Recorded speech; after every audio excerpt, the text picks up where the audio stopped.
Now, so what are the next steps for us is, there's a pre-strategy session checklist, right? Which is there as well. So this would be like, before the strategy session, please send us all these things to us.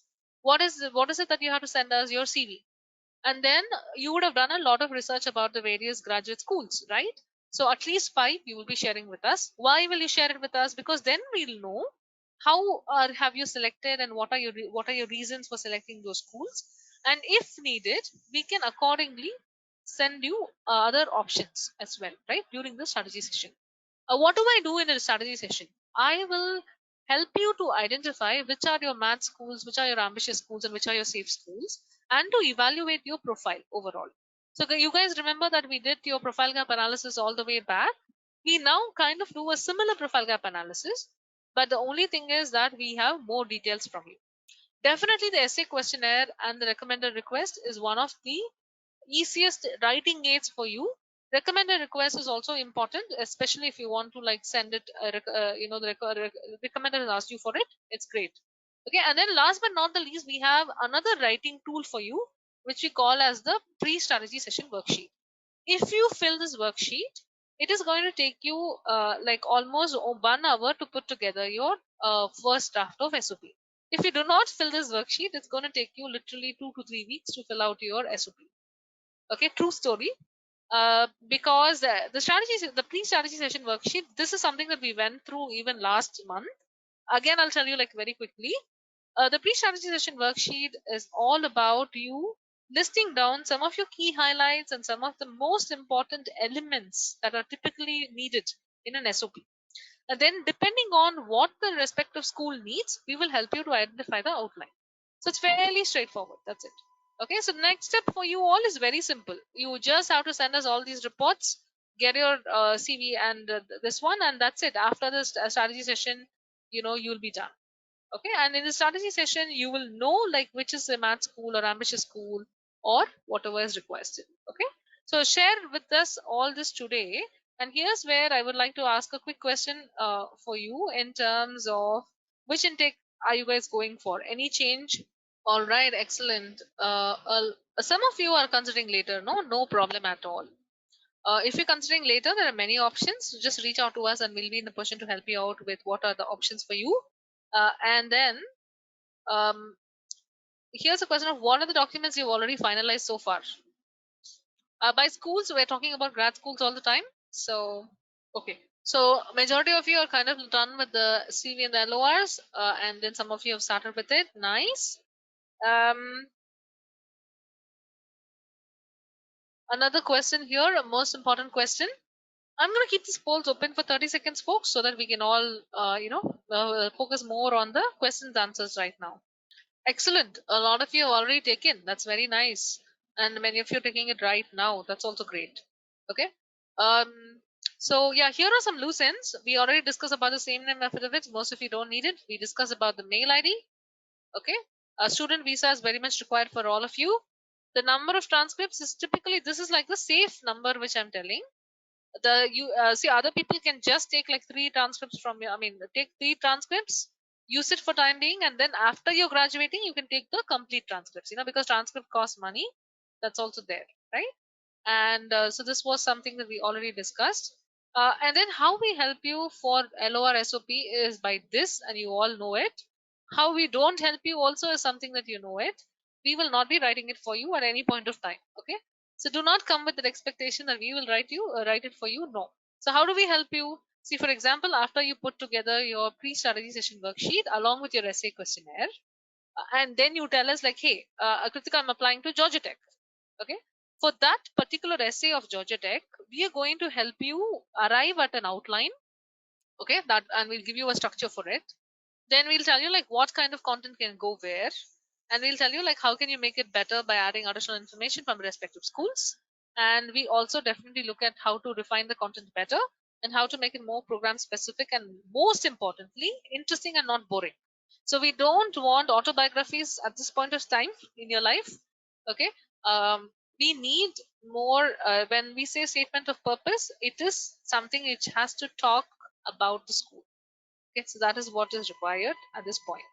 Okay. Now, I want you guys to take a moment and then tell me, are you guys envisioning any of these to be some of your problems? For example, are you guys have, I mean, does someone not have the passport ready? Okay, which is needed for the GRE, TOEFL, GMAT, etc. If that can be a challenge. So, are you guys envisioning any kind of problems at this point? Okay, please type it out, guys. I'm just waiting for your answers in the chat. If you're envisioning any of the problems, no, either from this or not, no other problem at all, you just type it out. Okay, so one of you saying that TOEFL was a little bit of a challenge. All right, okay. So you're having some kind of questions here, and I'm going to address them one by one. Here's a question. I have taken the TOEFL twice, but in the application, only the first take is being shown as a verified score.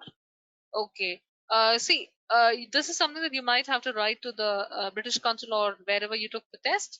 The reason for that, not sorry, ETS, not British Council. Sorry, my bad. TOEFL, right? So go to ETS and then write to them and ask them about this particular issue. Okay. Now, see, if you had a better score in your second take, right, and you might want to show that, no. So you will have to approach your, ETS for this. The next question is, can we approach the potential guide before applying for PhD programs in the US? Absolutely. You should do it.